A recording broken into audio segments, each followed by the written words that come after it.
Welcome to Pensar Basketball Lab. The Toronto Raptors were up huge in the first half. They put up a very competent first quarter in which Grady Dick was cooking.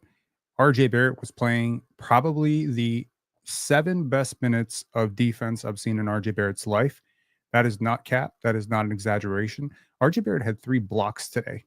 3 blocks for RJ Barrett. When's the last time you've seen that? I gotta say, I must say, as many issues as I have with Davion's off-ball defense tonight, and we'll look at them in the film breakdown, a competitive, competent, somewhat coherent offensive game for Davion for the second game in a row. Okay, he had 12 points and 6 assists. Let's take a look at this. Call-in link is in the description below. E-transfer link is in the description below. Definitely call in. Let's talk about it. We'll do the film breakdown. Hopefully, we're not laggy today. Hopefully, my audio is all right. And please hit the like on your way in. I really appreciate it. Okay, so the Raptors were up really big in the first half. They were up by as many as, I want to say, 16 points in the first half, and it just went so poorly for the Raptors. Am I lagging? I am lagging. So let's make this. Let's. There we go. Okay, so this is where the Raptors were. 41-25, up 16, right? And it looked pretty good, man, pretty good, right? If you want to just look at the first quarter for the Raptors, everything was hitting. Everything was in the paint from three. They were hitting a lot of shots. And for the Heat, they couldn't buy a bucket, right? The first quarter was great, all right? And RJ Barrett had a really tough night tonight. But hey, man, positive, outlook on that. He had a triple-double. He also had 6 turnovers, including 3 turnovers to end the first half. And it was really a tough night for RJ Barrett overall in terms of efficiency and impact. But I thought he had stretches and he had good moments as a playmaker. His teammates didn't make shots. He can't make them for them. And I do believe that he played some pretty competent defense. He also played some really ass defense. And I think that both are relevant. So you know what? If you're Darko Rajakovic right now, you're going to show RJ Barrett tape of him in the first half or first quarter, and you're going to say this right here, this is what I want from you. And if you want to be a part of this team long term, this is what you're going to have to do. Kelly Olynyk, tonight the Raptors get a random start from Bruno Fernando as Jakob Poeltl looked to be a late scratch, was questionable coming into the game. Bruno Fernando checks out at the 2-minute mark, and Jakob Poeltl comes right in. Jakob Poeltl was -18 tonight, which is really bad in a game that you lost by 10, in which he played 27 minutes. He scored relatively efficiently, 7 for 12, but got cooked by Bam Adebayo repeatedly, got cooked in transition repeatedly. And overall, I don't think he was great. Davion Mitchell did foul out of this game. Nevertheless, he had 12 points on 4 for 6 shooting. He made all his free throws, which is amazing, given that he came into this game shooting, I think, 63% from the free throw line. And he made his sole 3-point attempt, which is awesome because he's shooting like 26% from 3. And over the last 2 games, he's been making his threes. He's been making his shots. And I'll refer you to that little, beef that I had with Davion, in which, we went back and forth about his numbers. And I got to say, after that beef and he deleted his Twitter, I came out and I said, I think this guy's about to turn around his season. I feel like he's had enough slander, enough, people picking at his numbers. And he's come out with something to prove. He's talked a lot of game. And you know what? Kudos where kudos are due. He's backing it up with some production, okay? And overall, Jamal Shed tonight, -1. I don't really know if that tells the story. In the first half, he was +5. I think he was all right, but a couple times the ball just stuck too long. Jacoby Walter, some very high moments. Is he the one guy on this team where, like, even his misses are impressive, right? 2 for 5 from 3. He finally got some threes to go down. Kelly Olynyk, after starting blistering hot in his first 2 games, just went over tonight, 0 points, 4 rebounds, was very poor defensively, and overall just got repeatedly cooked. I think Ochai Agbaji had a really great game overall, just an overall impact game. Grady Dick wasn't super efficient. At one point, he was 1 for 8 from 3, but he made 2 late. He finishes with 22 points. Some good reps, man, and he had that beautiful, crossover on, I believe it was Bam Adebayo, which we're going to look at in the film breakdown. Jonathan Mobo gets his start. And overall, kind of a good game, not quite like what you're expecting, but he had some really good moments on Jimmy Butler defensively, right? Which we're going to look at. 4 points, 10 rebounds, 4 assists, filling in for Scottie Barnes right now. That's not quite Scottie Barnes' impact, but good effort from the Rook. Okay. Overall, the inefficiency of RJ Barrett was too much to sustain. 6 turnovers, 5 for 18. This is tough, man. Like he got a lot of those rebounds kind of like uncontested. I don't think he was particularly great after the first quarter. The Raptors did run out of lineup with it was Jacoby Walter, Grady Dick, Jamison Battle, and Jamal Shed, typically with a big, either Kelly Olynyk at times or Jakob Poeltl. I thought that was a very interesting lineup, and I would love to see more. Specifically, I would love to see more Jacoby, Grady, plus Jamison minutes because whoever is going to be the fourth and fifth guys on that team is going to benefit a lot. In terms of the Heat, they don't need a lot from Jimmy Butler tonight, 29 minutes. They didn't need a lot from Duncan Robinson. Those two combined for 19 points, but they got quite a competitive, offering from Tyler Hero and Bam Adebayo. And off the bench, Terry Rozier was really bad, right? Overall, but he had a really big three. And Nikola Jovic was very good. I think he was great for them, handling the basketball, really flashing point forward stuff. Jaime Jaquez's, sophomore season from hell gets a little bit better tonight, but I don't think he was good at all. I mean, it's kind of amazing when your team wins by 10 and you're negative 18 in your 16 minutes. He was bad. Overall, tonight, he was bad. Defensively, overall, he was just terrible. Okay. Anything more from this? Team stats, for sure. I mean, the Heat get fewer field goals, but they as is usual, they get to the line way more. They don't shoot well from the line, which is what kind of kept the Raptors in the game. If they shoot a little bit better from the line, maybe the Raptors are not in the game. I don't like this 29 assists feels high given how the Raptors played, but they edge close to that 30 assist mark. I thought there was a lot of isolation kind of, stuff going on. And again, you see it, the largest lead 16-20, but it's one thing when the Heat dialed it up, this game was over. Like you felt it. The pressure from them when they dialed it up, it wasn't happening. Now, how the hell am I at one bar and my Ethernet cable is plugged in? StreamYard, Rogers, who's to blame here? I would love to know. Or is it my girlfriend currently streaming something? I have no idea. Okay, let me try to turn Wi-Fi off my phone, see if that makes it any better at all. Okay. Yeah. Overall, I mean, a surprising, I would say, DNP-CD for the Raptors tonight. Chris Boucher gets a DNP-CD. I think that's a bigger storyline. I mean, if we're going to talk about it, that's probably something to talk about because you could probably use them tonight. I'm not necessarily the biggest Chris Boucher fan. If you follow this channel, you understand that I have plenty of issues with his game overall. But tonight, maybe you didn't have it coming from Kelly Olynyk. I don't necessarily know if Jakob Poeltl was bringing it. Did you have anything to lose by just putting it? Photos, auto, backing up on your network.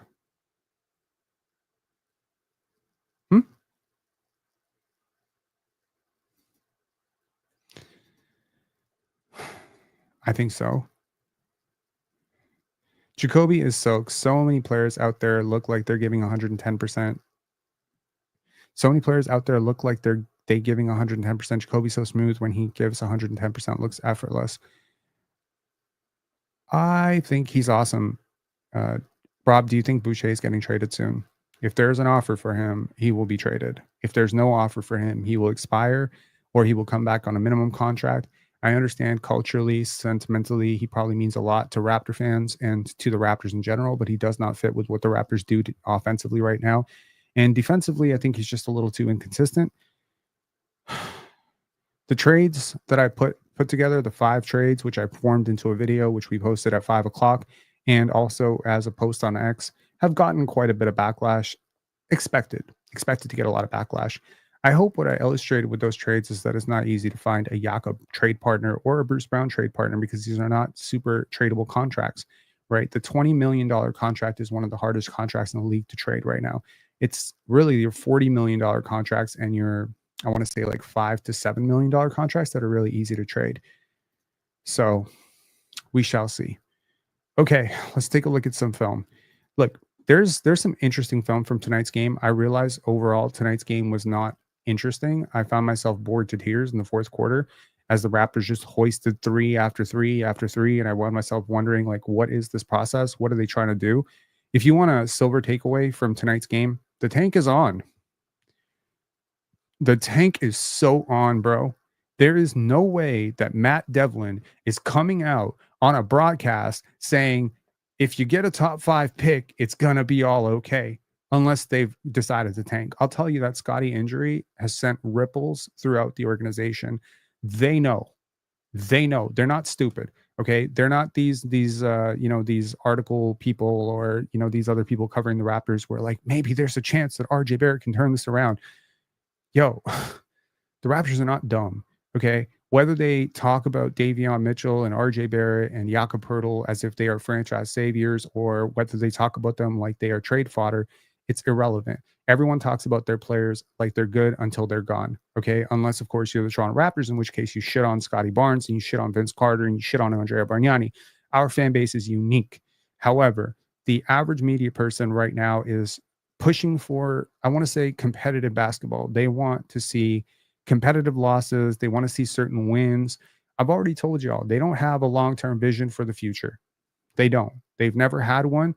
They're never going to have one. They wanted us to trade Scottie Barnes for Kevin Durant. They wanted us to trade Scottie Barnes for Damian Lillard. They wanted us to trade multiple picks for Jakob Poeltl to save the Fred VanVleet era Raptors. These people just want a product they can sell. The problem is that's not what the Raptors are doing right now. They are so divorced and so distant from that championship run. The core pieces are all gone. Chris Boucher does not count. So when you start looking at it, what's at stake here is really the second biggest asset on your team. You want the truth? Here's the truth. If you get a top 5 pick on your team, that is the second biggest asset on your team. It's the second most valuable asset on your team after Scottie Barnes. If you get the number 1 pick, I'll argue it's on par with just getting a Scottie Barnes in terms of just trade value, right? A Cooper Flag right now, you get like 6 future firsts for that, plus a good player. Do you understand what that's worth? Do you understand the difference between 7 and 1 or even 6 and 2 right now? It's so monumental. Now we can sell ourselves on, okay, the Raptors will find great value at 10, great value at 7, great value at 6. I get all that. Yes, they will, and they'll be fine. I'm talking asset value right now. What's the asset value? Now, I'm not saying you got to use the 3rd overall pick. You probably will. You probably will. But what if you don't? What if you don't? What if the 3rd overall pick is for Devin Booker? Do you know what I mean? Like, you don't know what's available until you get that pick. That's something that the Raptors and Bobby Webster were very, very clear about the last time they drafted super high in the draft, which is when they had Scottie Barnes. They said it isn't until 2 things that really stick out from that, Bobby Webster talking about really Scottie Barnes. Number 1 was, you really feel it when top 5 pick talent, like that top end lottery talent, comes into your gym. You see the difference. That was one thing he said specifically about guys like Scottie, because I think Scottie was the highest rated prospect they worked out. They didn't work out Evan Mobley, and I think they worked out Jalen Suggs and Scottie Barnes. So they felt the difference, right? They probably worked out Jonathan Kuminga that year, if I'm not mistaken, as well. Franz Wagner, all these guys worked out. The other thing they said was, until you get this top 5 pick, you never realize how many trades are available. There's a benefit to getting a top 5 pick that no one's talking about, which is everybody calls you. You're the belle of the ball.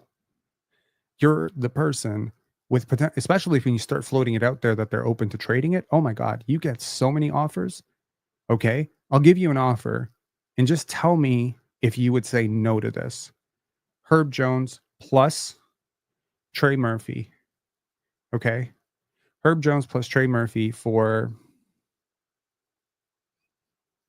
the 5th overall pick and roster filler. Would you say no to that?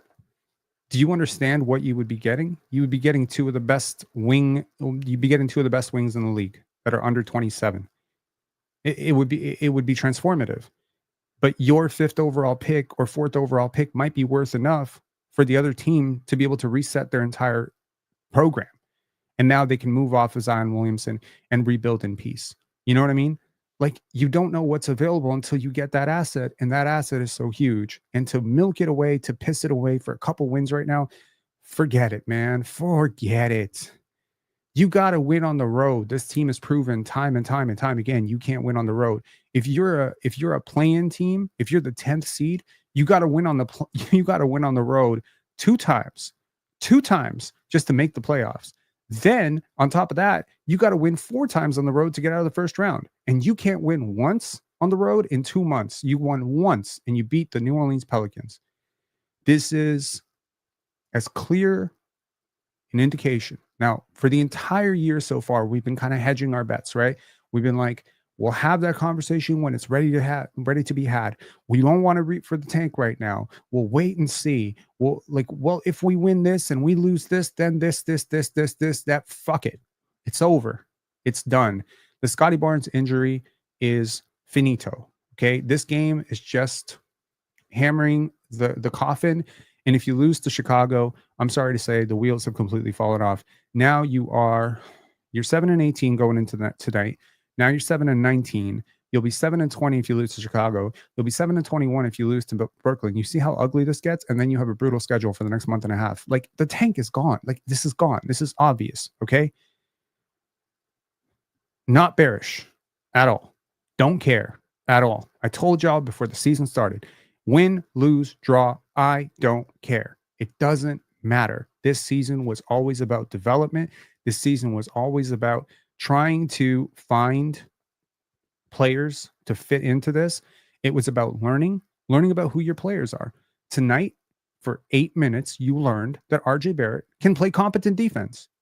Competent defense against Jimmy Butler and Tyler Hero is competent defense. Those are good players. He didn't just shut down Hayward Highsmith, although he had a good moment against him too. He had a good moment against good players. He had good moments, several good moments against good players. That's something you learn about him. Grady Dick taking 26 shots against the Lakers, something you learn about him. You know, Jakob Poeltl, his defensive regressions, his offensive ascension. These are things you're learning about him. Scottie Barnes' playmaking. That growth is something you're learning about him. Now maybe he factors in more of a point guard going forward than a shooting guard or a small forward. That's something you learned, right? Jonathan Mobo can hang at this level. He's awesome. Jacoby Walter is flashing all sorts of playmaking upside and could be a 5th starter. That's something you learned, or at least a very elite 6th man or 7th man off the bench. These are things you're learning about this roster. I'm perfectly okay with taking on a couple more second draft guys, and I think that's the way the Raptors should go at this trade deadline. I think they should move off these expiring contracts. I think they should take 1-year flyers or 1-year additionals and park their cap space, take on additional picks, continue to do what you're doing. Okay. Now, I apologize right now if my camera is kind of floating my face into different colors. I don't know what's going on with this at all, but Liam saying Yak is 29. He has no business regressing this much defensively. The defensive regression of most players his size actually does start around 28. I guarantee it. Shaquille O'Neal was not a better defender at 30 than he was at 28. I promise you that. Go watch him play. Defenders tend to have a bit of this is the way I see it. Players hit their maximum peak sometime or between 26 and 28, usually, unless they are weird. And late bloomers like Thaddeus Young and DeMar DeRozan, ironically, both ex-Chicago Bulls, both guys had peaks closer to age 30. However, for the most part, players are going to peak somewhere between 26 and 28, 29. After 29, it's just about maintenance. It's about picking and choosing your spots. It doesn't mean you've completely lost it. You just don't have as much juice anymore to keep going at it, especially if you've been playing hoops for a really long time. Double so if you have an injury history.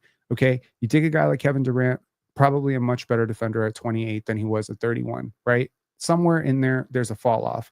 Then after 31, there's another fall off. Then after 34, there's another fall off. How drastic these fall offs are really comes down to the individual. How disciplined are you? How hardworking are you? How well are you taking care of your body? How lucky are you? How genetically gifted are you? These things, right? Vince Carter, you can tell, I can guarantee you, Vince Carter, Tracy McGrady, Kobe Bryant, you can go down the list. They all regressed to 28. Okay. Vince started regressing at 25. Frankly, the injuries were too much. He had his best season at 24. So please understand me. I understand that, we had this discussion extensively with Pascal Siakam of when do players regress, and I was like pointing to the fact that I had a few trepidations about signing a supermax or a max contract to a guy who's damn near 30, and people were like, "But he picked up basketball late." His defensive regression started at 26. Okay, Siakam started regressing massively defensively at 26. So Oak Tree saying, when did LeBron have his fall off? That's a good question. When did LeBron fall off defensively? So LeBron, best defensive season, probably between 2013 and 2016. So 2017, 2018, I would say. He fell off later. He held up for like a pretty good time. Somewhere between 2013 and 2016, he was no longer like as versatile as a defender, right? Yeah, Mickelto saying 2021. Nah, man, it happened before that. His defensive regression happened definitely before that. I'm not like there's another regression and another regression and another regression. Like 2013 LeBron, we're talking about all league defender. 2017 LeBron, we're talking about a very good defender. 2020 LeBron, we're talking about a borderline defensive liability. 2024 LeBron, we're talking about a clear defensive liability. So dot. Okay. There's no reason for Jakob Poeltl to be ascending defensively at this point. Now, again, can he maintain it? I don't know. Will this fall off another level and another level? And then suddenly the rebound starts going. And then, we start seeing injuries. And it's just like, look, man, life after 30 is tough in the NBA. Most players don't make it to 30 in the NBA. We keep looking at guys who play until 38, 37. We look at guys like Vince Carter who played till 43, 44. These are freaks. These are exceptions to the rule. Okay. Most players are out of the league at 31. Actually, most players are out of the league in their 20s. It's actually a pretty good career if you make it till 31, 32. Trust me. Go look through history. Go look at every single draft and tell me how long those players played. Okay. Facts. Lou Charlie saying signed AJ Lawson, the Brampton Ute. Yo, we haven't talked about AJ Lawson at all, but he absolutely cooked the Raptors 905 the last time I watched him play. Looks like a pretty interesting player. I'm going to wait and see, take a little bit of a wait and see approach. I don't know necessarily how high I am on him. And, I understand the need to move off of DJ Carton and whatnot. My bigger concern right now is Jamison Battle. Does he get a full-term contract? What are we doing with Bruno Fernando? I'm positive that between December 15th and January 30th, you are going to see at least 2 trades from the Toronto Raptors. We'll see. But the direction of those trades, non-negotiable. The Raptors are going down. Okay. They're going down. They're going down to, they're going to, I think you're going to see a tank, man. And I understand that it's hard to tank, but did you see the lineups tonight? I think Davion Mitchell kind of outperformed what Darko Rajakovic might have been expecting of him. But some of these lineups tonight, like, were really bad. And for as much as RJ struggled tonight, do you realize RJ was plus tonight? Let me prove that to you. You were plus in your RJ minutes. Plus, you had a +4 with RJ, a +1 with Abaji, right? Those are the only 2 guys. And how many minutes did those guys play? RJ Barrett could have easily played 42 minutes tonight, right? I mean, granted, he was struggling. He had his issues. I'm not suggesting he had a great game, but I don't think you were any better with him on the bench. Certainly not. Okay, now let's take a look at the film breakdown. We usually get into this much earlier, but maybe I'm just like subconsciously, deferring it because I'm scared that it's going to lag. But hopefully, if I pull myself off the screen, it won't lag as much. Okay. Clutch Tatum saying, hey, Davion, 12 points. Hey, indeed. Davion was competent. Okay. All right, let's get to it. I'll pull myself off the screen and hopefully this don't lag. Okay.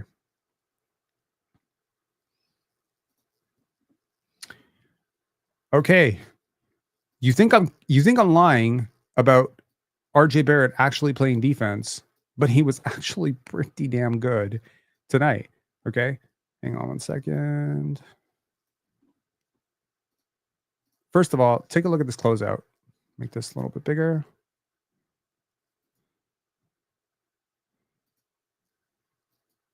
So first, disciplined on the closeout. pushes him off the 3-point line, right? Maintains balance here. This is effort. This is good. Okay.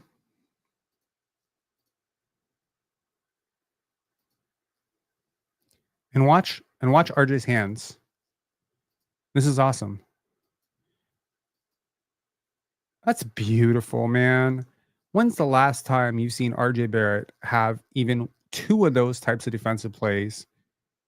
And then here, RJ Barrett with a very simple but very much needed pass to Jakob Poeltl, you know, through the defense. So you can say it's simple, but he had to thread the needle. So good play there. Moving on to the next one.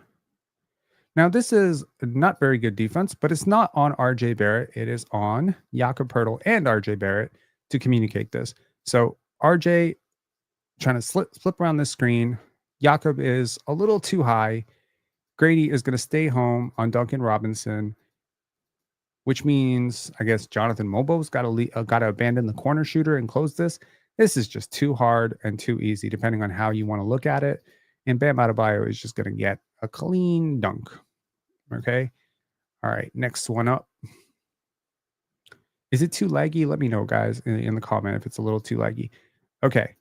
Now, I very confidently declared that RJ Barrett was having a great game. Okay. And this is how he started. So don't come at me about how he finished. I don't have anything good to say about how he finished. But how he started, at least 7-8 minutes into the game, he was by far the best player on the court. He was awesome. Okay. Look at this. Dot, dot, dot, dot. What's he going to do? That decel acceleration just beats Jimmy Butler. And then he gets around Hayward Highsmith here and he just makes this. That's brilliant, man. Like he manipulated the defense. He went through the defense. I think he just did such a great job. Okay. You thought the RJ defense was a one-off, didn't you? You thought it was just me cherry picking one play. Well, here is evidence for the rest of your life that RJ Barrett can play defense. Watch this. I'll guarantee you, most games, he's just putting his arms down. But here, he's going to block it. This is the Fred VanVleet block, okay? That's a good defensive play. That's not fouling, and that's taking a very good offensive player and just poking it out of his hands. RJ Barrett's defense was one of the biggest reasons that the Raptors were not bad in the first quarter, in my opinion. Okay? Now, this was going to turn into a very different Davion coverage after the first half. He really redeemed himself in the second half. Okay, take a look at this. Now, this pissed me off more than anything. And honestly, it was not the first or last time he's going to piss me off this game. But look at this. Okay, so he gets screened off by Jimmy Butler. Okay, now he's going to be clearly, he should, if he can't get back into this, he should communicate to Mobo and then switch to Jimmy Butler. Instead, he's going to pursue Duncan Robinson from behind and then just give up because he's going to be upset with Jakob Poeltl for not closing the gap on this. Now he's screaming at Jakob Poeltl and he will continue to do so. And you'll see Jakob Poeltl say, "What the fuck do you want me to do?"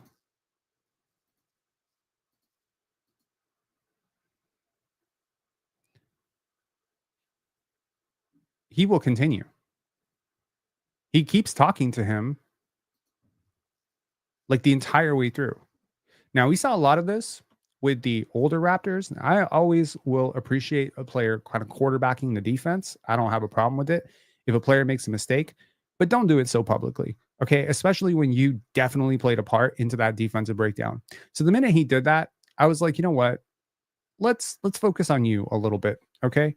So this is me trolling a little bit, saying Tyler Hero over the best defender in the league. This is why you're not the best defender in the league, because you can't do shit to this. Okay. You're not tall enough to contest this. And I'm sorry, but that's a reality of being that's the reality of being 6 feet tall. Okay. You're not better than Herb Jones. I'm sorry. You're not better than Herb Jones. You're not better than these guys.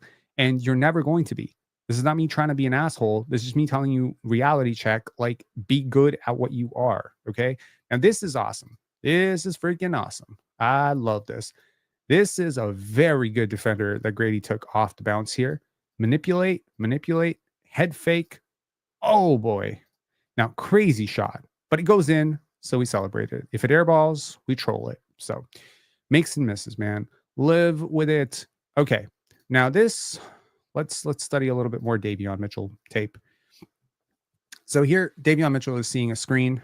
Here, he is guarding Tyler Hero, and he's going to see a screen when she's going to fight over with Hayward Highsmith because he doesn't like to surrender switches. He wants to pursue this, but Highsmith clips him with his arm. So here comes Tyler Hero, and he's going to try to cook Grady Dick here. Now, Davion is the low man here. If he doesn't want to be the low man, he needs to tag Jonathan Mobo.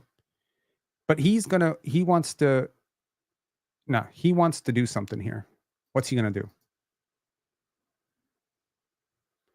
Jack shit, nothing. Okay? Close that driving lane or tag Mobo so he can. But you can't just stand there as your man gets beat and then not close the gap. Now let's watch Jakob Poeltl on that whole thing and see if this was on Jakob. Yeah, if Jakob was Rudy Gobert, he probably covers this. And maybe Jakob Poeltl should have covered this. But you're closer. So my point is, if you're not going to close the gap and you're going to call yourself the best defender in the league, I got issues with that. Okay? If you're a normal person, that's fine. Okay? I'm not expecting an average player to do anything about this. But you call yourself the best defender in the league, you got to do something about this. Because I'll tell you right now, Kyle Lowry's drawing that charge 100% of the time, or he's stripping that loose. He's not just standing there while nothing happens. Okay? All right. Great pass by Davion. So a little bit of compliment sandwich there. Going to trash his defense a little bit. So let's compliment the offense. And brilliant pass. And I thought it was a good pass. And good shot by Jacoby Walter. Easily could have swung it over to Jamison Battle, but I'm happy that he's confidently taking it. Yo, this is not a kid who lacks confidence. Okay, he made 2 out of 5 threes tonight. I thought he was awesome.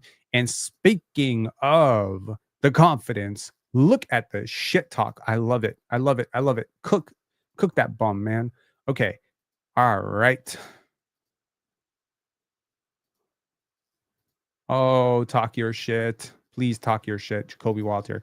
I'm very, very hype about this guy, man. I don't know if you can tell. There's just certain players just like, yes, sir. Great swing from Grady. This is going to go over to Jamison Battle. One step right over to Jamal Shed, who takes one step into it and confidently knocks it down. He's been shooting a little bit better from 3. It isn't good. It isn't great. It probably isn't going to be great for a while, but overall, I like what I've seen from him in spurts. Okay, now this is a tough defensive play, and this is very fortunate that Terry Rozier does not sell this into a 4-point play. Now this is Jakob Poeltl trying to guard on the perimeter, quick, shifty guard. By far, just one little step. This is going to happen to you with every point guard that's halfway competent in the league. If Terry Rozier can do this to you, there's 45 point guards who can do this to you. Peyton Pritchard can do this to you. Drew Holiday can do this to you. Derek White can do this to you. I literally just named 3 point guards in the Celtics. And you're helpless because you can't contest. You're too slow on the perimeter. He's just, and here, you're very lucky that he doesn't land on his foot or that he doesn't sell it or he doesn't fall, because if they go to a replay, they protect shooters. This is a 4-point play. And Terry Rozier hits his only shot of the night, and it's going to go in. Okay. All right. Now, Matt Devlin has said top 5 pick 2 times already. Absolutely. Okay. Great defense by Jonathan Mobo. I love highlighting Jonathan Mobo defense. It's something that gives me hope about life in general. Jonathan Mobo's defense is one of the most exciting 10 things about this Raptors season. It might be one of the 5 most exciting things about this Raptors season. Watch his pursuit of Jimmy Butler on this. Just watch. Look at how he steps with him. Every step. He's dancing, bro. Okay, do me a favor and watch the feet. Just watch his feet. Please, just watch his feet, okay? Watch both their feet and see how he synchronizes his feet. He basically is step for step It's like his shadow, bro. Watch this. Watch it. Watch it. Watch it. Step, step, step, tilt, pivot, stop.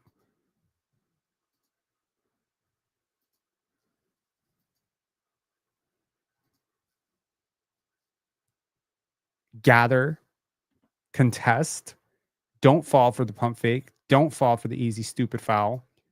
Contest, contest, contest, contest. That is possibly like the tightest contest on a Jimmy Butler.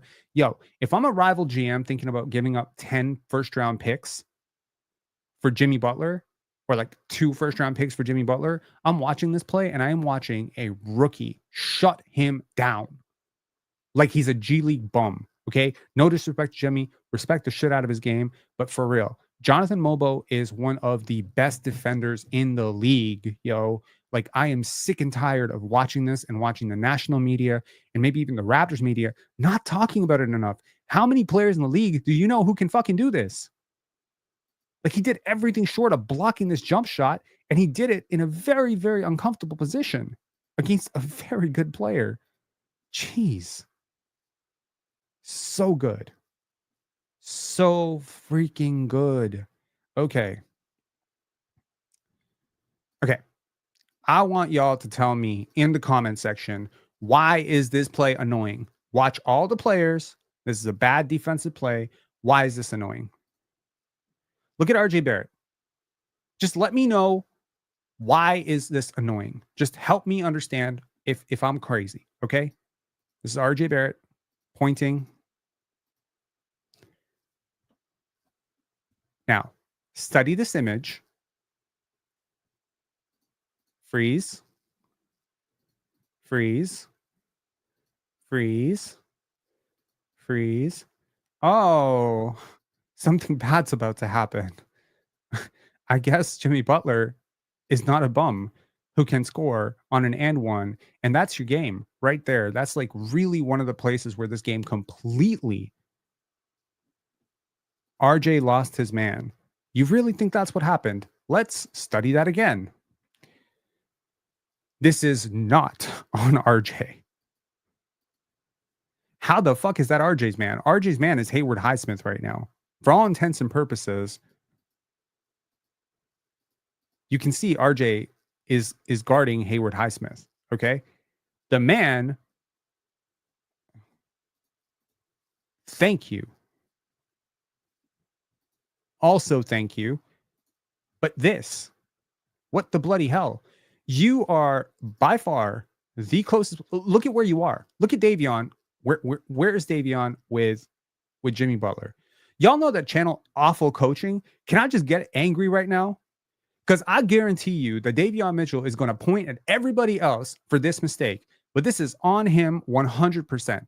Okay. You are right there with this dude, and now he's gone. Who the fuck do you think is going to guard him? Who are you talking to? You're talking to RJ Barrett. He's not even looking at you. He's looking at Hayward Highsmith.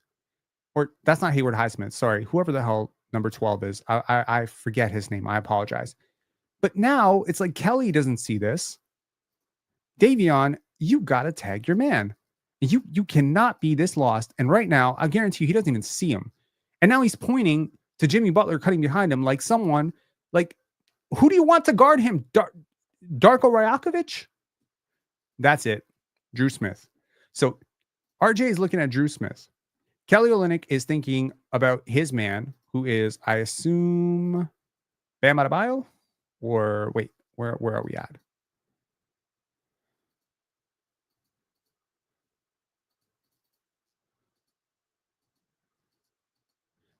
This is 100% on Kelly and Davion. But Kelly doesn't see this. That's not his natural instinct, is not to protect the rim.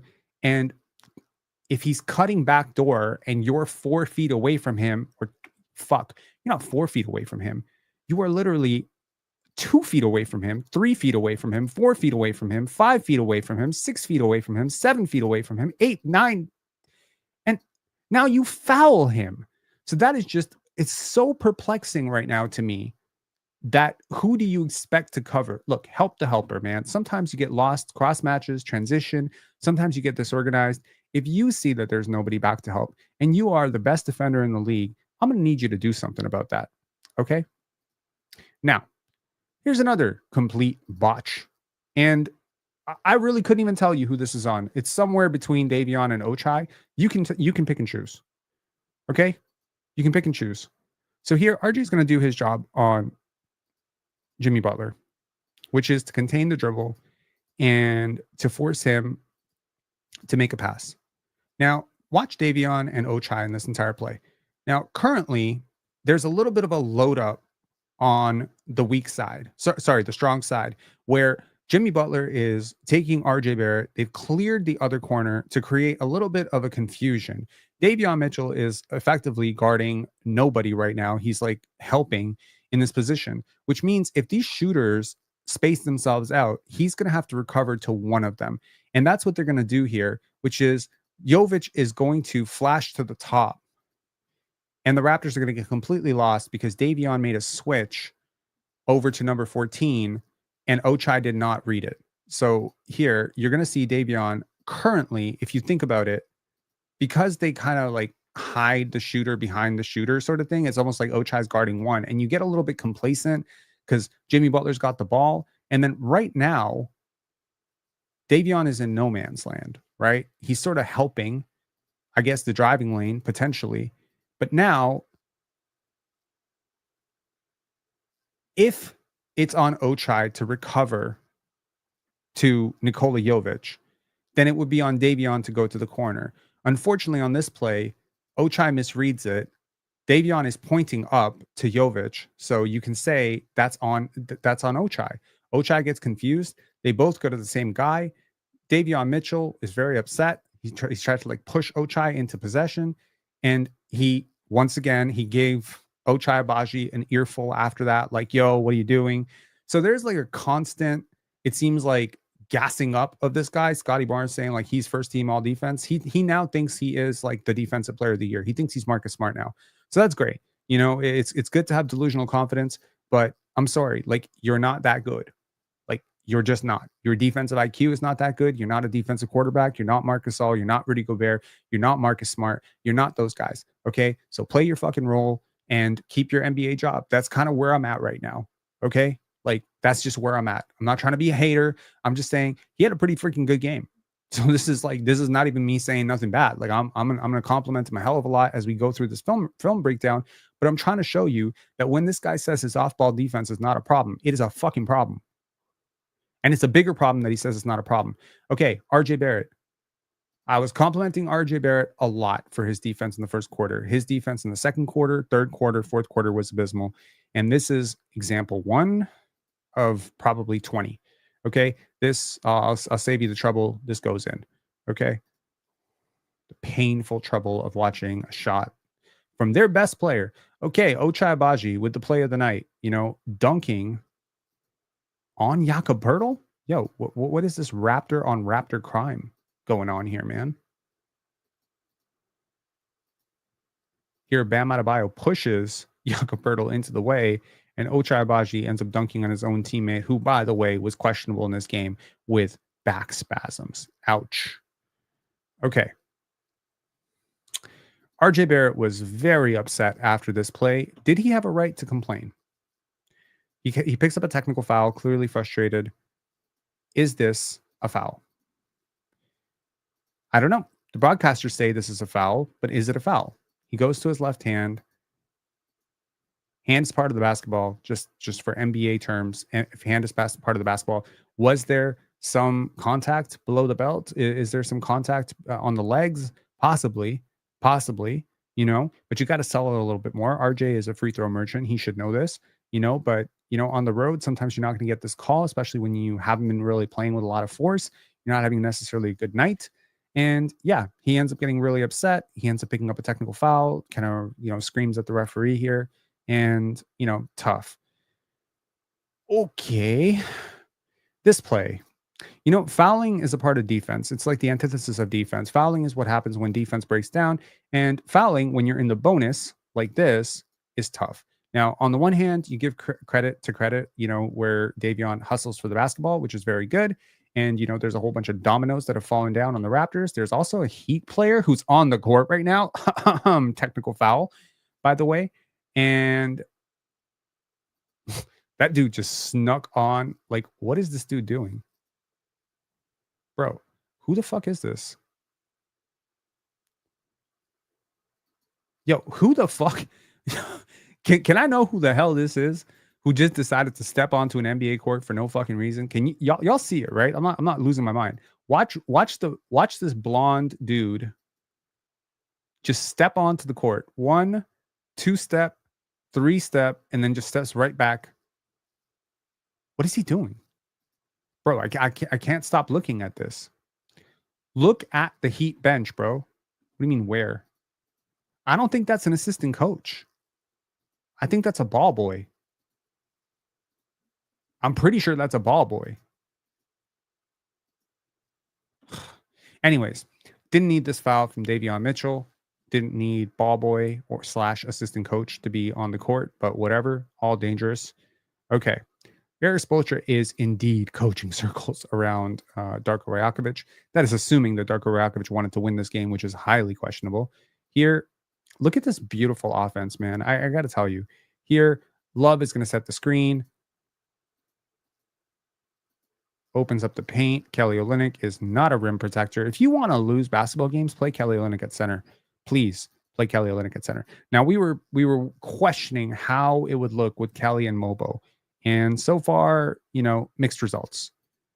Here, everyone gets lost. All that action on the right side of the floor, and Kevin Love, a really good three-point shooter, just gets wide open. Now watch Kevin Love the entire time.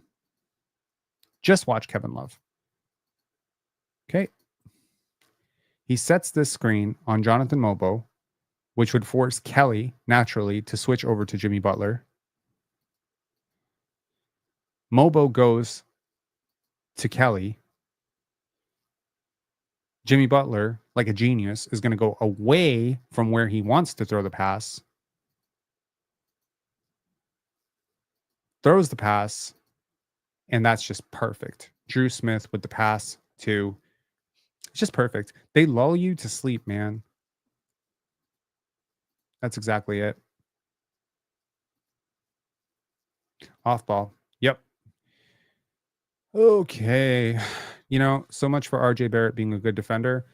He really peaked in the first quarter, I tell you. Okay, here he's just going to get hunted here.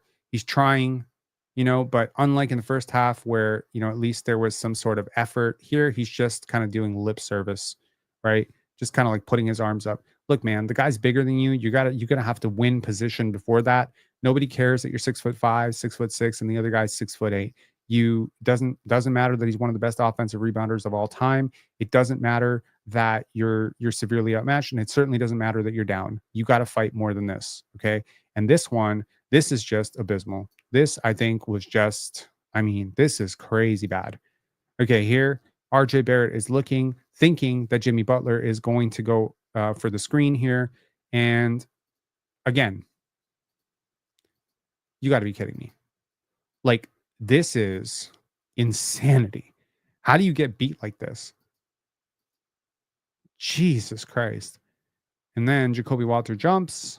Jimmy Butler gets a wide open layup. This just can't happen. Now, watch Kelly Olynyk on this entire play. He's not going to offer much of help at all. And he's just not a rim protector. He's never been a rim protector. He's never going to be a rim protector. So if you're waiting for him to be able to protect the rim, and honestly, Kelly's great, in a lot of ways that Yak is great, which is that he has severe defensive issues in certain situations. And he could also be a really, really good defender in another situation. You're just not putting him in a position to be a really good defender. So you're going to make him look like a bad defender. Hey, Jakob Poeltl with the three-pointer, and it goes exactly as expected with the shot clock down.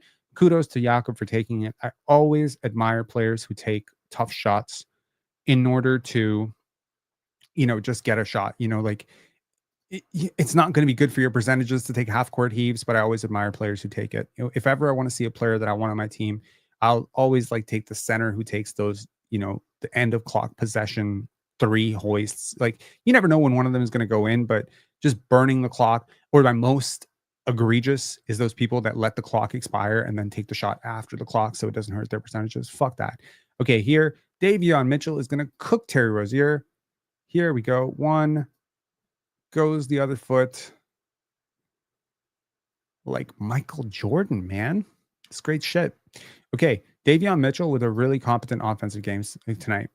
I can't speak too much about his defense, but his offense was pretty competent, man, and really good. Limited his turnovers, limited his missed shots, and boom, man, he's cooking.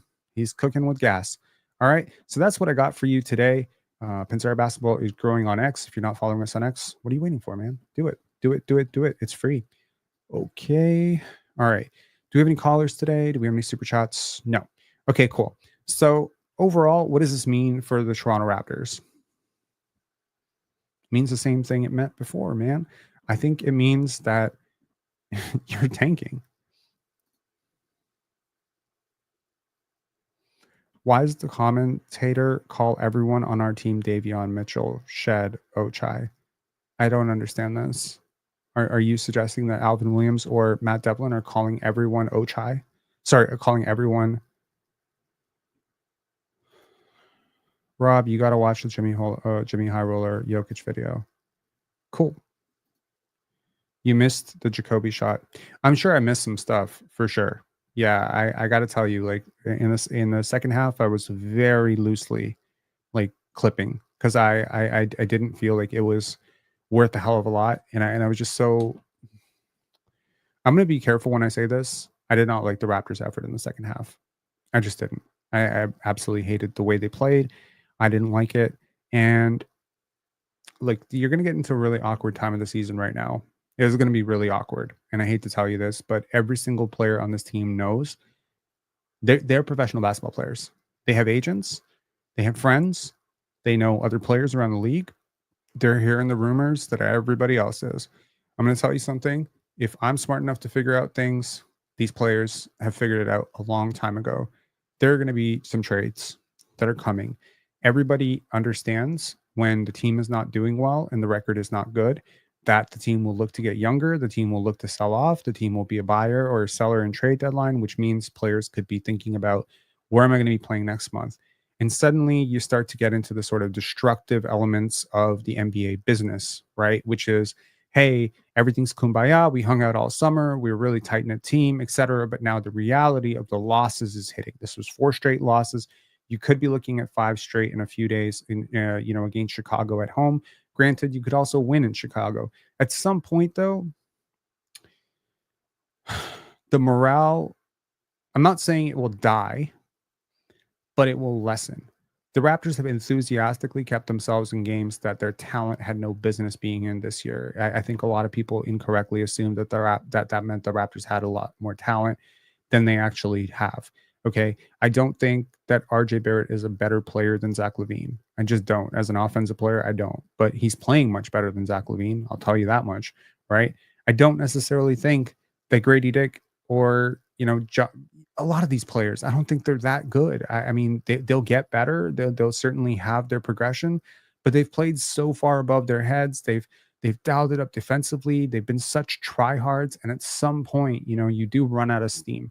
We've all heard of the rookie wall. Well, that's not exclusive to rookies. NBA players are human beings. At some point, when you are busting your ass every single night trying to pick up full court, you're trying to guard, you're trying to go over screens, you're taking elbows to the face, and you're 7-19, reality does set in. Like, shit, we're bad. Okay. And at which point it becomes very easy to kind of take your foot off the gas, which is what the Raptors did in the second half. Now, I don't necessarily think this game came down to, the Raptors didn't try hard. I certainly don't agree with that. The Raptors had a very good effort in the first quarter. I think that they really kind of stunned the Heat, who maybe had walked into tonight thinking, hey, no Scottie Barnes, no Jakob Pertl. We're probably going to take it nice and easy. And then they kind of got caught sleeping a little bit. Jimmy Butler doesn't come out with a lot of energy or a lot of force. Bam Adebayo kind of sleepwalking through the first half. And suddenly they're in, a 14-point, 15-point game. And Eric Spoelstra has to burn a few timeouts. And then, it just went the other way. I think the Heat finished the game on up until the point where they were winning. Sorry, up until the point that the Raptors were winning to the point where the Heat took a lead by 17. It was like a 59-38 run or something. It was like a 30-point swing. It was crazy. And during that period, the Raptors couldn't get stops. They turned the ball over recklessly. They had poor spacing.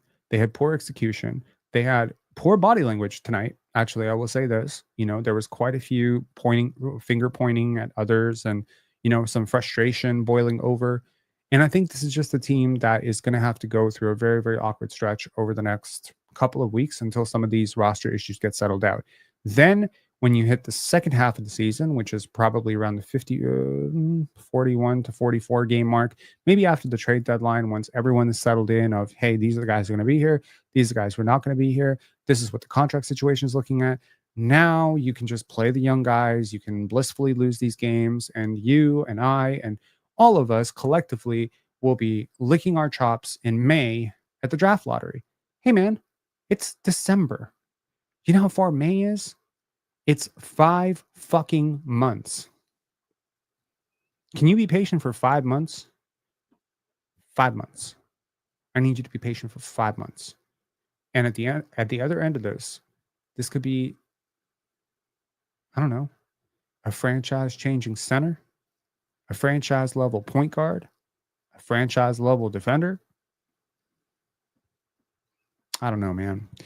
You need patience. To be good at anything, you need to have some long-term vision. And I do think that the Raptors have the long-term vision based on how they've started, based on their injury luck. Maybe they walked into the season like, hey, we can go either way.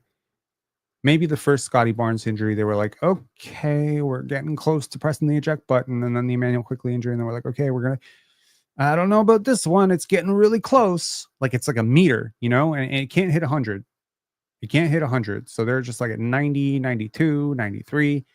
That final Scottie Barnes injury in the diagnosis and him being in a walking boot the next day, and the fact that all NBA was about to be pulled off the table, because they know right now the Raptors are notoriously very secretive about injuries and talking about injuries. So they don't like to talk about it. They're not going to tell you Scottie Barnes will be out for 5 weeks, 4 weeks, 3 weeks. They're not going to do that, right? But Scottie's not an idiot.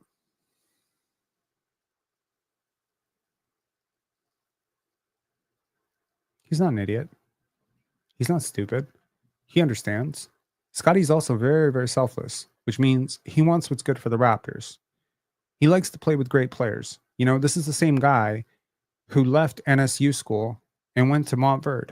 He wanted to play with good players. This is a guy who's always wanted to play with better teammates. You think he's stupid? You think he doesn't understand how good Dylan Harper is? You think he doesn't understand how good Cooper Flagg is? You think he doesn't want one of those guys on his team? Scottie is not a dumbass.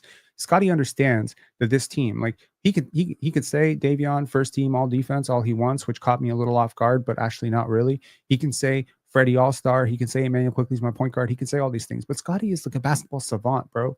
Basketball, like there are certain players in this league that just see the game at a very different level than us mere mortals. Okay, I don't even pretend to understand 10% of what Scottie Barnes understands about basketball, and I'm literally doing this for a living.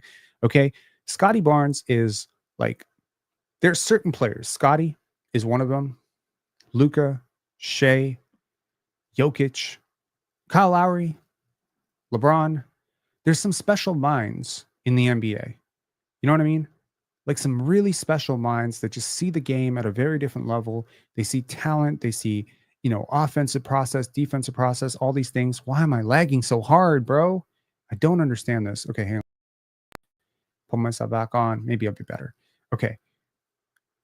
I don't think that people understand in full context that Scottie's incentive, at least from the agent side and maybe his team, would be pushing towards, hey, all NBA, push for this. This is on the table, push for it. You don't know. The East is very, a lot of injuries. Paolo's going to miss it. Franz is going to miss it. Maybe those guys would have been eligible for it. You don't have that injury. So now, as long as that's on the table, but the minute that gets taken off the table, y'all should thank God for the 65 game rule, because there's a lot of players that might just keep gunning and gunning and gunning. But now that you become effectively disqualified at the 65 game mark, once you've missed 17 games, it really does leave you open to shutting the guy down. Now, maybe Scottie has an injury that would take 3 weeks, but at 3 weeks, he's already missed the clip. So now instead of 3 weeks, it's 5 weeks. Maybe Emmanuel quickly could come back December 16th. But now that you know what's happening with Scottie, maybe he's not coming back until January 1st. Maybe, Chris Boucher is going to keep collecting DMP CDs, and then suddenly he's going to start playing 40 minutes a night someday. I don't know. What I'm trying to say is that I am pretty clear at this point that this is going to be a full teardown. When the broadcaster is saying, if you can just get a top 5 pick, that's the first time Matt Devlin said that. If I recall, correct me if I'm wrong, and that's a company man. That's the guy hired by the team. There's a huge conflict of interest. He works for the same goddamn company that Messiah works for. They're all in cahoots here. They're all selling the same product. They're all selling the same story. So in the end, he's telling you top 5 pick. Trust me, that's not him just going off the rails. That's not him having, a cathartic, brief moment of, unfiltered honesty on the air. No, that is a prepackaged messaging point, and you're going to hear a lot about it. You're going to hear a lot about Cooper Flag. You're going to hear a lot about Ace Bailey. You're going to hear a lot about these guys. Maybe not directly, but you're going to hear a lot about the top of this draft. You're going to hear a lot about the future. And you know what? I'm for it. I don't even think it's bullshit. I think it's real, and what they're saying on the broadcast that, hey, this is not going to be very long. It could be. I don't disagree with that. I 100% agree with that. I 100% agree with that. I think there's enough talent here, between RJ and Scottie and Grady ascending the way he is, and Jacoby and Jamison Battle, even all these guys together, Emmanuel quickly healthy. Yeah, man. Next year you could be a force in the league. You could be a force in the East. Maybe you're 6th seed, but you're super young, and you got these 2 franchise type of cornerstones in Scottie plus X, whoever the hell X is, and then you got this perfect supporting cast around them. RJ, Grady, all these guys. And he's just this young, really exciting team that is competitive every night. And now we can see Darko Rajakovic actually implement a defense that's supposed to work instead of this bullshit, everybody for themselves. Jakob Poeltl fouls out every game, kind of bullshit defense, right? So I just think that it's really important to keep a vision on the long-term future. And I'm super happy that the Raptors are not doing what they have done way too many times, which is try to float a sinking ship. Let it sink. Let it sink. This has been one of the most ethical tanks ever. This has been a really fun team to watch. It is going to continue being a really fun team to watch. And I hope that y'all will watch, not selfishly, but for your own interest. This is a team that you're going to watch. And you know what? I know that some of you started watching in 2019. I know that. I'm not stupid. I understand. I know the demographics. I see the views. Some of you started watching in 2014. But you know what? You're always going to be a little bit left out when you have conversations about 2010. The other day, there's a video on the panel, which went, I think 12, 13,000 views at this point, where I said that Scottie Barnes is better than Chris Bosh. Okay. And a lot of people lost it. Obviously, a lot of people don't watch Scottie Barnes, but there's a lot of Raptor fans defending me. And then one Raptor fan said, this guy is too young to have watched Chris Bosh. Bro, I was making Chris Bosh mixes in his rookie season and covered his entire career in Toronto and his entire career in Miami, minus 1 year after my mother died. So, you're not telling me I don't know about that era of the Raptors. I know about all those eras of the Raptors. And I'm always a little bit lost when I meet somebody who followed the Raptors 95, 96, 97, because I didn't get to see that. Maybe I should go back and watch all those games so I'm not as lost. But there's a special thing, I understand for some people sports is escapism, but there's a special thing to say, I watched DeMar lose all those games in 2011, 2012, that I watched, the beginning of Kyle Lowry, the malcontent, the hired assassin who came here with his bags packed all year, kept his bags packed all year. I watched the Andrea Bargnani, show. I watched the Hedo Turkoglu's, the DeMar Kills. I didn't just jump on in 2019 when things became exciting. I didn't just jump on when they traded for Kawhi Leonard. I saw the entire thing. And so to me, the championship will always mean something else. It is a payoff of 20 years of being a fan of a team. That's the payoff.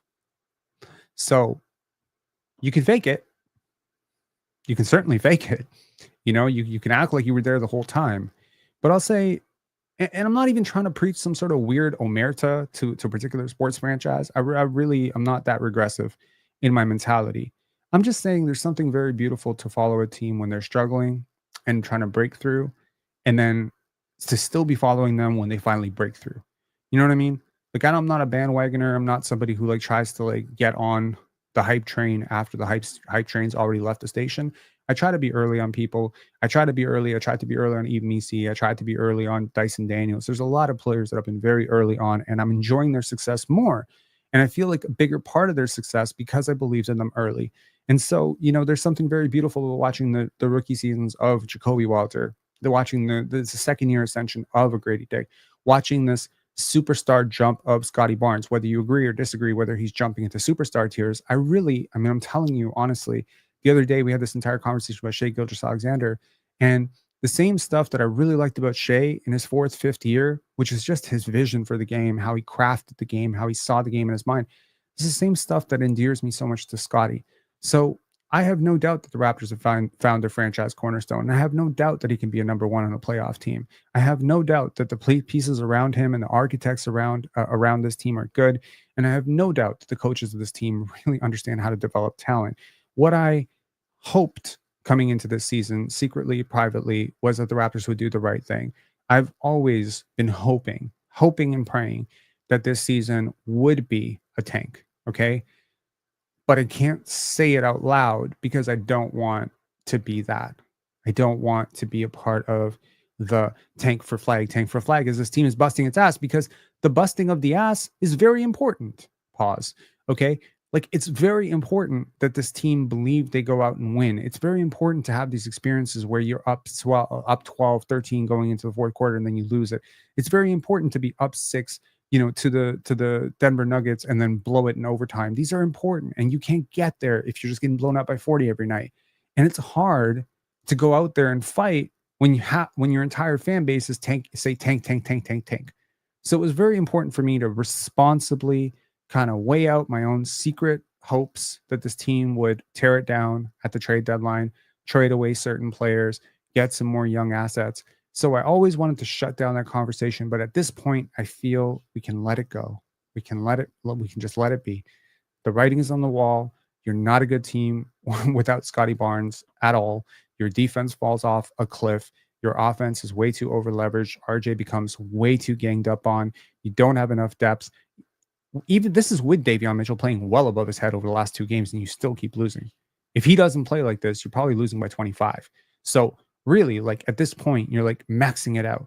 And I think Darko is doing some crazy stuff with these lineups, like running out some very ineffective lineups. Like he has to know at this point, Kelly Olynyk plus, like, Kelly Olynyk at center is not going to work. He knows that, right? He had Bruno Fernando and Chris Boucher right there, which probably could have helped a little bit, right?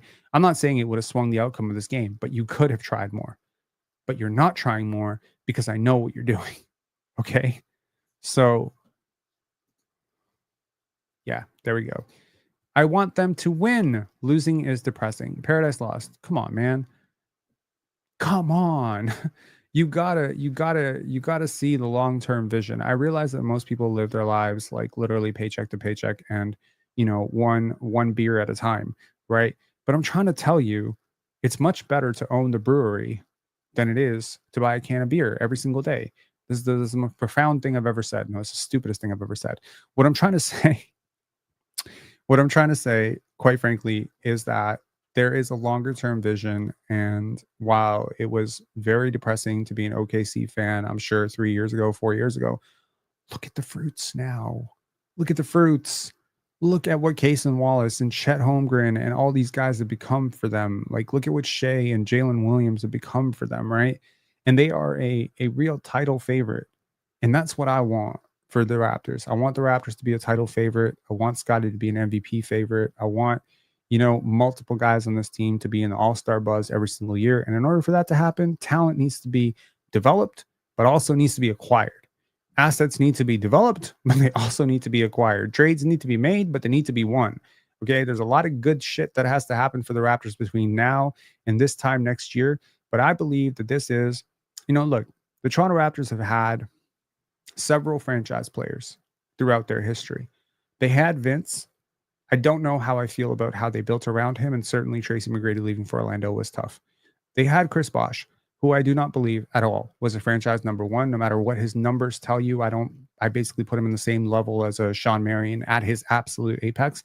And I think Marion was better. So maybe I'm just not a Chris Bosh fan, but I never saw Chris Bosh as a franchise player. I don't think Andrea Bargnani was a franchise player. I don't think Rudy Gay was a franchise player. I don't think DeMar DeRozan was a franchise player.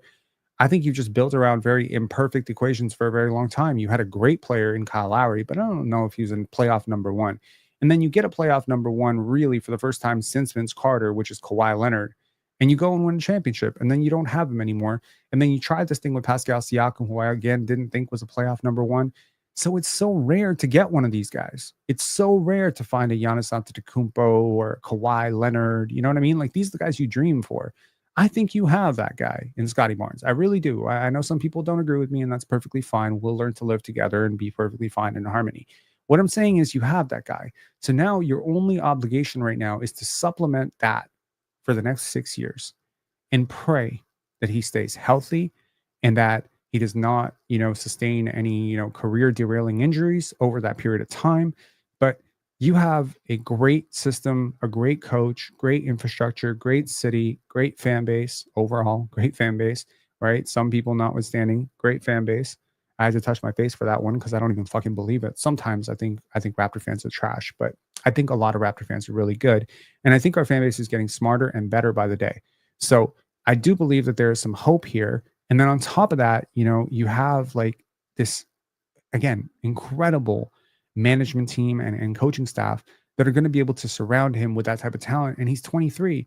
How often have you just seen, the early parts of a player's prime kind of pissed away with poor roster construction? And where would we be right now if there was the Fred and Pascal and OG thing, and then you have to wait for those contracts, those kind of albatross contracts to expire, and you're kind of hamlocked into them, and you don't have any flexibility.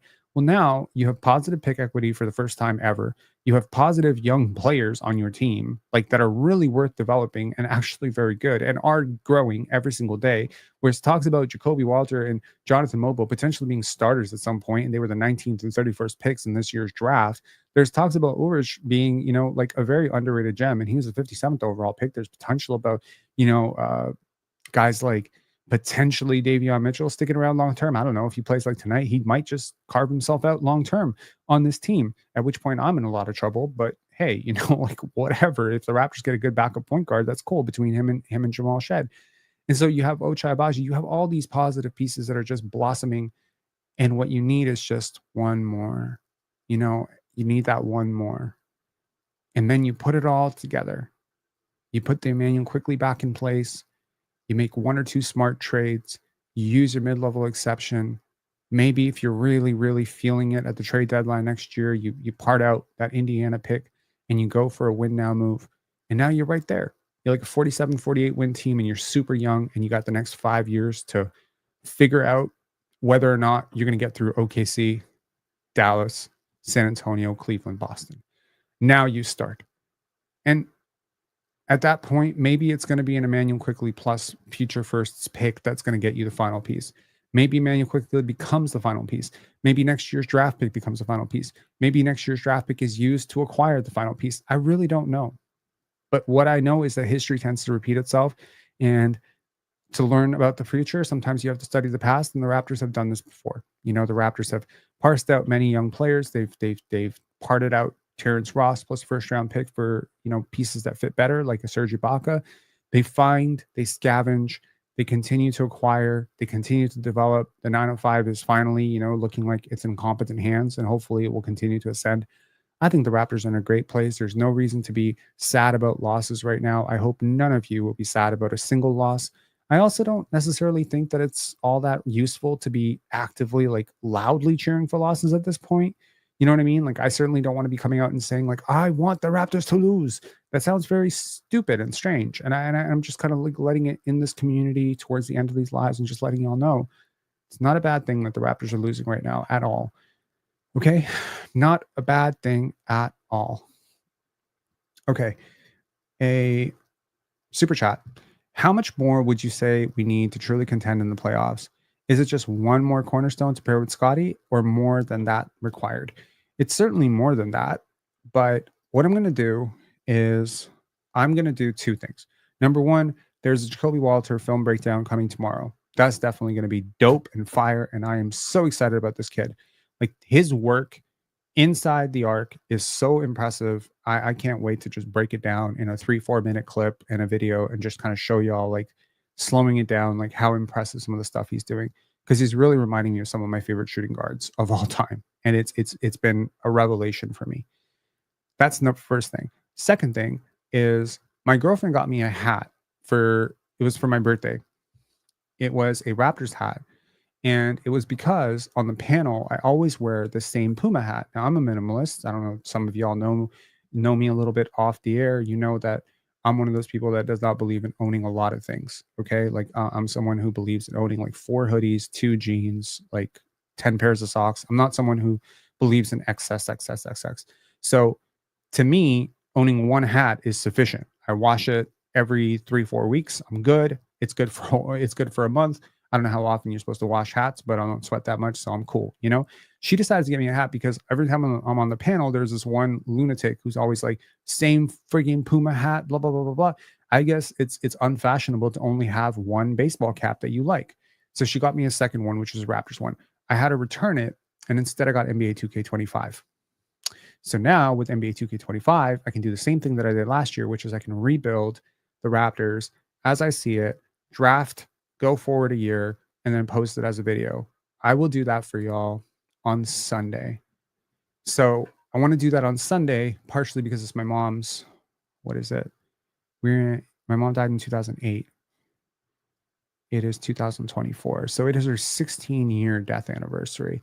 I always like to do something on December 15th. That may not be the thing that I'm going to do, but that's the date I'm targeting for that. So that's something I'm going to do for that. But I don't think they're just one piece away. Happy birthday. When was it? November 26th.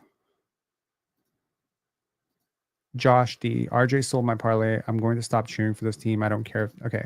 Yeah. Josh, wrong crowd, man. We're not parlay watchers here. We don't believe in sports gambling.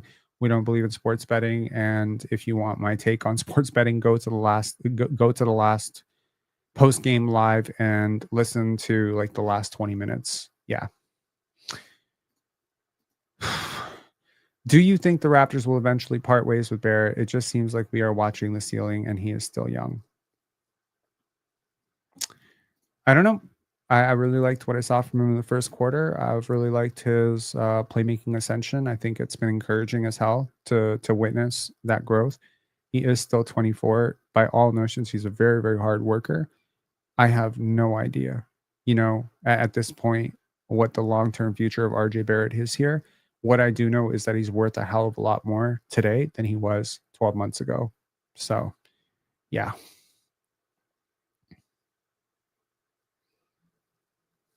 Anyways, okay, I'm out of here. 1 hour and 17 minutes in, but okay, there's a Jack saying, could you see RJ being traded to New Orleans for Herb Jones? Hell no. Herb is worth a lot, and Herb makes a lot less than RJ. They're not giving up Herb Jones. I don't care if Herb Jones averages 6 points per game this season. His defense is extremely valuable, very valuable commodity. And yeah, I don't know. I think Trey Murphy could be. That's not acquirable either. I think Raptor fans will be very surprised to find out what other teams feel about RJ Barrett in terms of what they think that he's worth. But I do think that they're molding him into the best version of himself he can be. If he turns into a competent defender at some point, though, that will swing the floodgates open in terms of how portable he is. There's a factor of portability that we always talk about in terms of basketball, which is really like how well do you fit in with different lineups? How well do you fit in different schemes and situations, defensively, offensively? You take a guy like a Scottie Barnes, he's like one of the most portable players in the NBA. Maybe not the most portable, but one of the most portable. You take a guy like Kevin Durant, now you're talking like literally the most portable players, right? Because KD can fit into any situation. There's not one team that can't use a KD. RJ is a more acquired taste. Like it's a very specific box where he can fit in. So from an asset accumulation standpoint, you want more KDs and fewer Russell Westbrooks. Is that fair? Like KD is always going to be more valuable than James Harden. I know I'm using extreme examples of portability and unportability, but I think first of all great players are somewhat portable. But I mean, like there's certain players that just they are very, very specific. They need the basketball in their hands. They don't do a hell of a lot without the basketball. They don't provide a lot of space for others. They always need to be, hidden defensively. And so if you're a Dallas Mavericks, right, a team with already a clear defensive liability, or even a team like Denver who has multiple defensive liabilities, you're not trading for RJ Barrett because he can't fit in. You prefer Herb Jones, right? But if you have a Herb Jones, find me a situation that couldn't use a Herb Jones. Literally, find me one team that can't use a Herb Jones. So you can argue till you're blue in the face that RJ Barrett's a better player than Herb Jones. You might even find some takers on that take across the internet. Maybe people who are box score watchers who are saying like, hey, this guy averages 23, this guy averages less. So maybe, but find me one team that would prefer to have RJ Barrett over Herb Jones. Washington, maybe? That might be the only one. There aren't, like, I can't think of one. Like Chicago. No, I can't. I can't think of one. Do you think the Raptors will make moves at the deadline? I think they're going to make moves before the deadline, and I think they'll continue to make moves. So December 15th, which is this Sunday. So Sunday, Monday, Tuesday, Wednesday, Thursday, flash forward 2 months, that entire season is open. Okay. The Raptors were pretty much first to make trades last year. I don't know if they'll operate the same way this year because I guess OG was in a rush, or the Knicks were in a rush to get OG. But it tends to be that trades tend to linger and open up and whatever. But I wouldn't be surprised if the Raptors already have like a planned, this is where we want to send Bruce Brown, this is where we want to send Chris Boucher, this is where we want to send whatever. I'd take Misi and Herb over RJ. What's happening with Koloko? I don't know what's happening with Koloko, but I certainly could see Christian Koloko coming back to the Toronto Raptors next offseason. He's a free agent.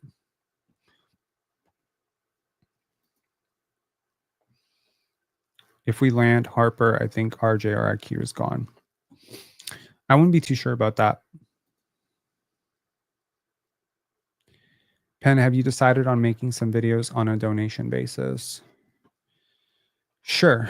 So I haven't quite figured out the pricing, and I'm going to tell you right now, like for our next post game, I'm going to start talking about Penn Dance because our tickets are going to go on sale pretty soon. So we're finally going to have the sponsorship plug. I promise it won't be too lengthy or too annoying, but just so y'all are aware, like Penn Dance is coming up February 26th to March 2nd, and it's going to be fantastic. And there may even be a basketball film or two in there. So it's going to be a really cool event.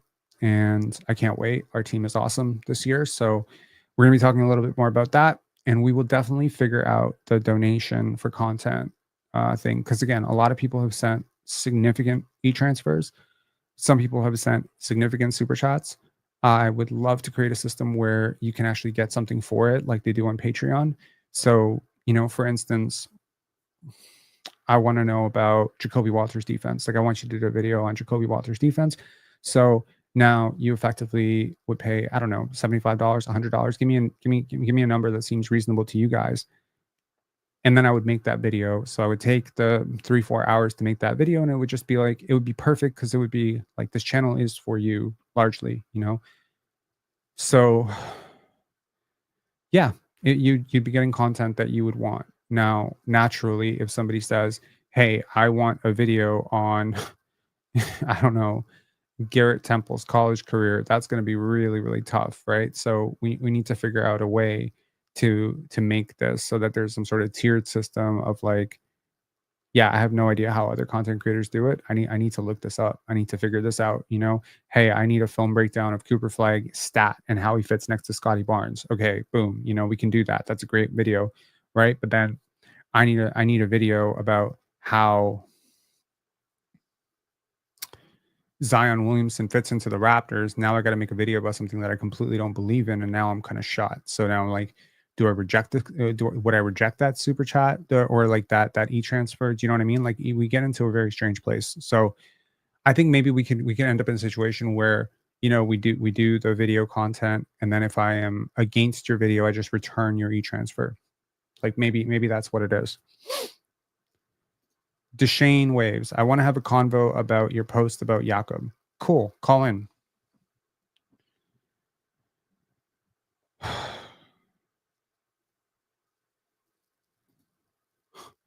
$45 for all positive clips of number 45. Oh man, that would be awesome.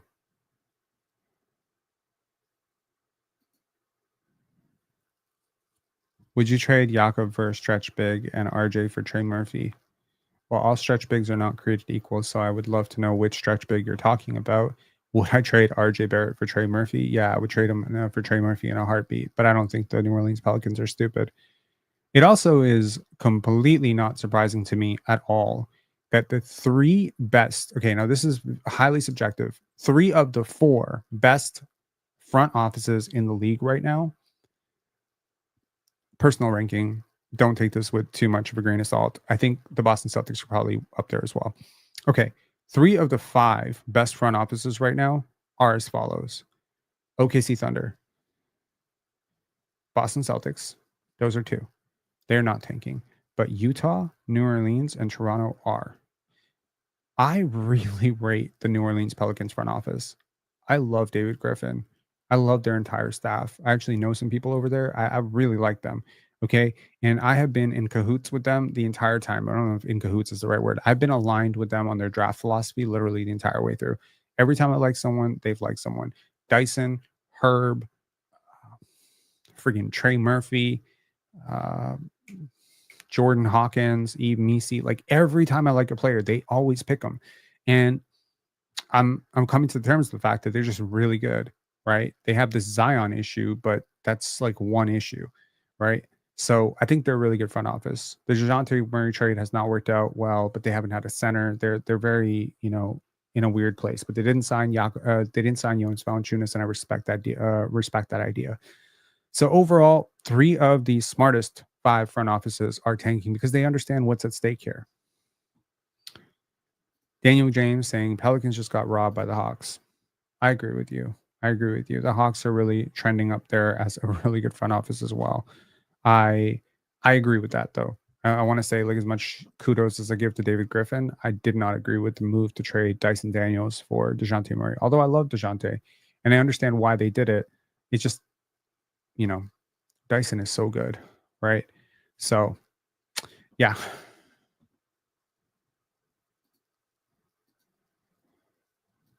Can you make some RJ Barrett trade ideas? So, RJ Barrett trade ideas pretty much should come with Kleenex and, some hugs and maybe, some free therapy sessions. People get really triggered when you start talking about trading RJ Barrett. And I don't want to be that person right now because I don't necessarily think they're going to trade him. That's where I'm at right now. I don't think there's a market for him. I don't think they're going to trade him. I don't think they're thinking about trading him. If they're going to trade him, it's probably going to be this offseason, or they're going to hold on to him and try it again next year and see if that works. Okay. I think he's perfectly fine. Like, I don't, some people have this misconception about me that I just don't like the guy. I'm just very realistic about his strengths and weaknesses. And I wouldn't shed a single tear if they traded him for multiple firsts or even got a first back and an expiring contract or something. I wouldn't just dump him though. I wouldn't just trade him for nothing. He is a 24-year-old putting up some very big numbers and doing some very impressive things, right? So Daniel James saying I'll trade away IQ before trading away RJ. Yeah, I don't agree with that.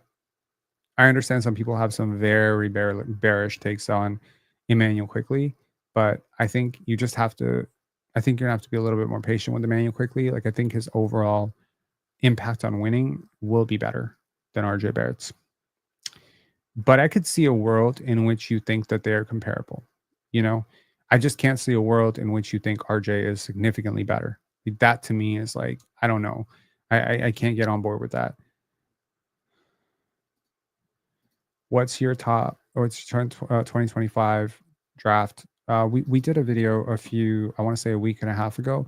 It's changed maybe a little bit, but if you want to see myself and my friend breaking down, he's got his own podcast over there. We broke down the draft. We talked about 10 players that were really interesting in the draft. It's not necessarily a top 10, but it's 10 players that I think are really interesting for the Raptors.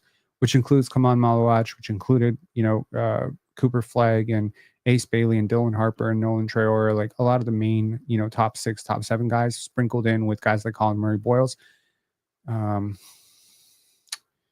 Kasparis, Yakuchonis as well in there. So yeah, man, I think like in the end, if the Raptors end up with a top 5 pick, great. If they end up outside the top 5, also great. It's perfectly fine. But that top 5 pick, potentially a top 3 pick, top 2 pick, is just too much to pass up on. I think the Raptors have to do whatever they can to become a bottom 6 seed. At which point you kind of live with where the lottery balls lie. But right now you're right there, and I'll end off with a Tankathon sim for good luck. Okay, Tankathon simulation. We're doing 20 simulations. Can we do 20 simulations, 30 simulations? How many simulations we want to do? Let's do 30 simulations of the Tankathon, and we're out of here. Okay. Hit subscribe, hit like. I just removed myself for no freaking reason whatsoever.